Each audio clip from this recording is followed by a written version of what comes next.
말씀이 어색해질까요?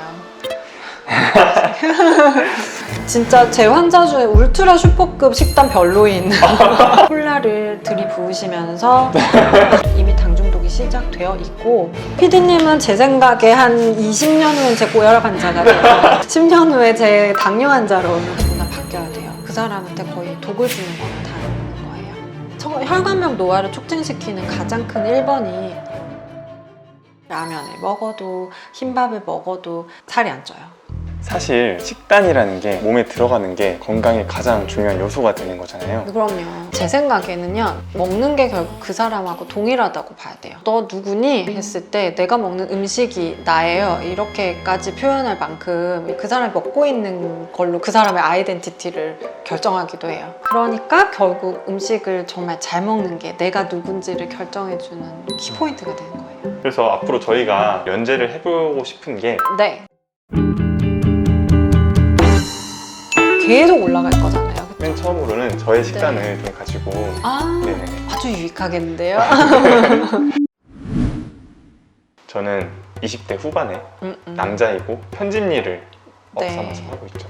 그러다 보니까 거의 9시에 일어나서 밤 12시에 들어가는 네. 앉아서 생활하는 습관을 갖고 있고 네네. 그런 상태에서 이제 제 식단을 보여드리겠습니다. 네. 일주일 적고 싶은데요. 이러고 먹고 살고 계셨던 거예요. 자, 일단 수요일 점심에 김치찌개 드셨네요. 맛있죠? 여기다 밥 딱 비벼가지고, 그쵸? 한 공기 반이나 드셨네요. 요 밥은 현미밥일까요? 흰밥일까요? 콩밥일까요? 햇반일까요? 흰쌀. 흰쌀밥. 그 계란말이에 김 먹으셨어요, 점심을.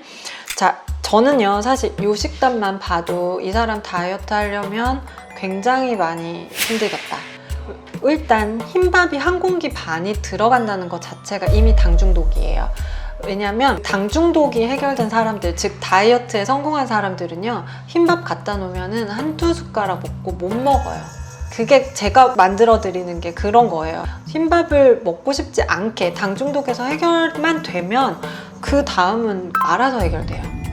PD님은 이미 김치찌개에 밥 한 공기 반이 들어간다는 것 자체만으로도 이미 당 중독이 시작되어 있고, 그냥 이거는 해결해야 돼요. 그러니까 쌀도 사실은, 특히 흰쌀은 정제되어 있거든요. 그렇기 때문에 빠른 속도로 혈당을 올려요.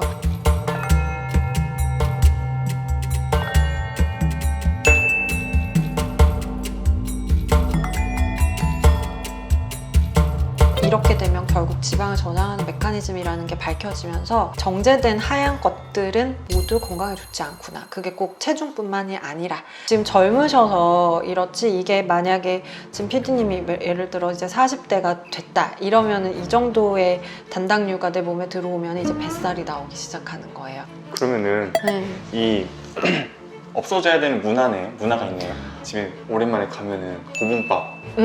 엄청 잘못된 문화예요. 우리가 가장 많이 하는 말, 우리 언제 한번 밥 먹자.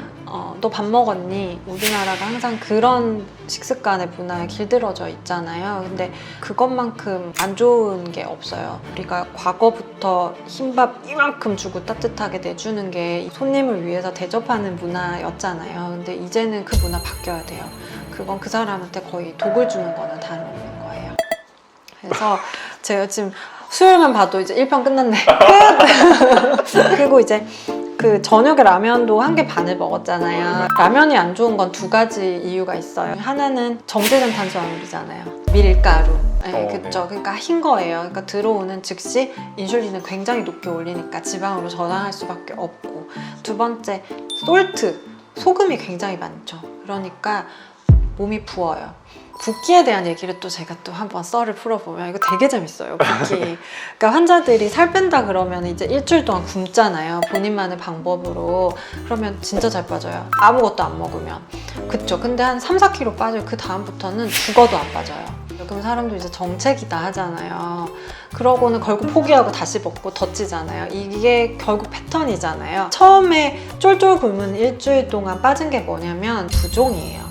소금이 많아지면 우리 몸이 짜지니까 물을 계속 저장해야 되잖아요. 내 몸의 농도를 맞추려면. 그러니까 부종을 만들어서 채워놓거든요. 근데 소금기가 없는 음식으로 계속 가면은 우리 몸이 안 짜지니까 몸이 그럼 굳이 내가 물을 뭐하러 보관하고 있지? 이러면서 이제 수분이 다 빠져요. 그러니까 일주일 동안 알아서 부종이 빠지게 되는 거예요. 그게 살이 빠졌다고 착각을 하는 거예요. 그래서 우선은 제 얘기가 진행이 안 되네요. 할 얘기가 너무 많아가지고. 그렇죠. 그래서 라면은 어찌됐건 정말 인생에서 가장 맛있는 음식이기는 하잖아요. 이거를 영원히 먹지 말란 얘기는 아니에요. 나중에 말씀은 드리겠지만 체지방이 정상으로 이제 만들어지고 살이 안 찌는 내 몸의 메커니즘으로만 딱 만들어 놓으면은 라면을 먹어도 흰밥을 먹어도 이제 살이 안 쪄요. 그래서 그거는 또 다음 편에 설명을 드릴게요. 그다음에 목요일에 뭘 드셨냐? 점심에 이제 수제 햄버거, 돈 많이 버시나 봐요. 수제 햄버거 드시고. 사실 수제 햄버거 같은 경우에는 빵 있잖아요. 그걸 제외하고는 사실은 나쁘지 않아요. 다만 굉장히 솔트가 많이 들어가요. 소금기가 많기 때문에 햄버거는 아까 말한 부종으로 인해서 체중이 증가될 수밖에 없어요. 근데 그러면 원장님 부종은 그냥 계속 늘어도 되니까 저 햄버거 그럼 맨날 먹어도 돼요? 이런 질문이 있을 수 있잖아요. 근데 웃긴 게 부종이 계속 오랫동안 지속되잖아요. 그러면 얘는 지방하고 만나면 셀룰라이트로 변해요. 그러니까 이제 셀룰라이트로 변해버리면 살 빼기가 너무 어려워지거든요. 그렇기 때문에 부종 관리를 해야 돼요. 그러니까 결국은 이렇게 햄버거 먹은 날 다음 날은 매트를 좀 맞춰줘야 돼요. 오늘 내가 햄버거를 먹었으면 저녁에는 좀 닝닝한 음식들로 좀 구성을 해서. 저 저녁에 밍밍한 거 먹었나요? 특히 저녁에 굉장히 안 닝닝한 거 드셨네요. 삼겹살 소금장에 고추를 막 찍고 된장찌개에 심지어 밥이 2공기 들어가네요. 거의 이거는 저 일주일 먹는 양을 하루에 거의 다 드시고 계시네. 일단은 PD님은 제 환자로 꼭 이제 오시게 될 것만 같은. 이렇게 되면 목요일은 굉장히 많이 부어 있을 가능성이 높아요. 근데 물론 만약에 예를 들어 PD님이 되게 잘 안 붙는 체질이다, 내가 이렇게 삼투압이 높아진 음식 먹어도 다음날 아무렇지도 않다, 그러면 영원히 그럴 것 같죠. 근데 이게 30대, 40대가 되면은 혈관벽이 이제 점점 느슨해져요. 근데 타이트했던 혈관벽이 있어서 그 전에는 짠 거 먹고 다음날에도 멀쩡하게 일어나고 손발도 안 부었는데 한 해 한 해 지나면서 이제 혈관벽도 노화가 오잖아요. 그러면 그 관리 능력이 떨어지는 거예요. 그러면은 혈관벽 노화를 촉진시키는 행동들은 뭐가 있을까요? 혈관벽 노화를 촉진시키는 가장 큰 1번이 이런 인스턴트 식품 많이 먹어. 그러니까 결국 소금기 많은 거. 왜냐면 혈관벽 밖은 세포잖아요. 그쵸? 그리고 혈관에 물이 있잖아요. 혈관 안에 있는 물이 이제 세포로 이동해야 영양소가 공급이 될 거 아니에요. 그쵸? 먹은 속 혈관은 계속 짜지잖아요. 그러면 이 세포 안이 점점 농도가 계속 올라갈 거잖아요. 계속 올라가게 되면은 혈액은 또 그거를 보충하기 위해서 지속적으로 이 왔다 갔다를 반복해야 돼요. 그러니까 결국은 짠 음식을 많이 먹는 사람들, 국물 요리 좋아하는 사람들은 혈관의 노화가 빨리 와요. 그래서 보면은 고혈압 환자들, 의사들이 짠 거 좀 덜 드세요, 국물 요리 드시지 마세요. 고혈압 환자들이 그게 왜 그러면 혈관벽이 평생 짠 음식의 농도가 높았기 때문에 안 좋아진 거예요. 그러니까 그 관리 능력이 안 되니까 약을 쓰는 거예요. 고혈압 약을. 그래서 PD님은 제 생각에 한 20년 후엔 제 고혈압 환자가 될 것 같고요. 현재는 10년 후에 제 당뇨 환자로 나타나실 것 같고요. 말은 쉽지 환자들 잘 몰라요. 뭐가 더 짠 음식이고 뭐가 탄수화물이 많은지 몰라서 조절을 못하니까 결국 양을 줄여버리거든요, 다이어트에. 근데 그건 오래 지속할 수가 없어요. 이렇게 양을 줄이는 다이어트를 해버리면은 금세 지쳐 쓰러지게 되죠. 그래서 그런 다이어트법은 굉장히 건강하지도 않고 오래 지속할 수가 없어요. 결국은 2개예요.